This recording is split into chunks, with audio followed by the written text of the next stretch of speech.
মিঠা নাম অতি প্রিয় নাম যিশু নাম মধু নাম মিঠা নাম অতি প্রিয় নাম যিশুଙ୍କ নাম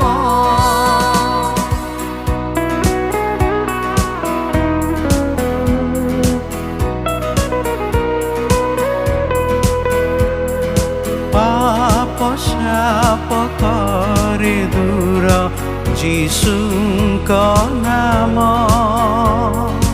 ସବୁ ଭୟ করে ଦୂର ମୋ ଯୀଶୁ ନାମ।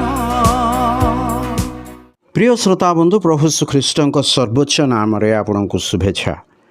ଯୌନ ଲିଖିତ ସୁସମାଚାର 1 ଅଧ୍ୟାୟର 29ରେ ବାପ୍ତିଜକ ଯୌନ ପ୍ରଭୁ ଶ୍ରୀଖ୍ରୀଷ୍ଟଙ୍କ ସମ୍ବନ୍ଧରେ ଯେଉଁ ସାକ୍ଷ୍ୟ ଦେଇ କହନ୍ତି ତାହା ଆମେ ଏହିପରି ପାଠ କରୁ। ଏହି ଦେଖ ଈଶ୍ୱରଙ୍କ ମେଷ ଶାବକ ଯିଏ ଜଗତର ପାପ ବହି ନେଇଯାଆନ୍ତି। ଯୌନ ଯୀଶୁଙ୍କୁ ଦେଖି ଚିହ୍ନିଲେ ତଥା ଯେଉଁ କାର୍ଯ୍ୟ କରିବା ନିମନ୍ତେ ସେ ଜଗତକୁ ଆସିଥିଲେ ତାହା ଜ୍ଞାତ ହୋଇ କହିଲେ ସେ ଜଗତର ପାପ ବହି ନେଇଯାଆନ୍ତି।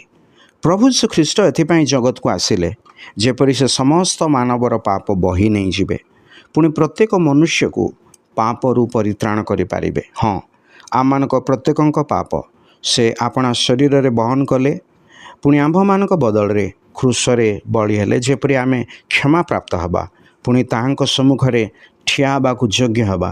ଏଥିପାଇଁ ସେ ଆପଣାକୁ ବଳିଦାନ କରି ଈଶ୍ୱରଙ୍କର ସହିତ ଆମକୁ ମିଳିତ କରାଇଲେ।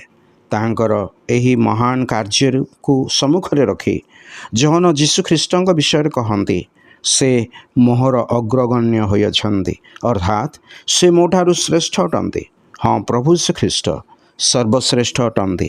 ସେହି ଶ୍ରେଷ୍ଠ ବ୍ୟକ୍ତି ହିଁ ଆମର ପାପ ବହନ କରି ନେଇଯାଆନ୍ତି।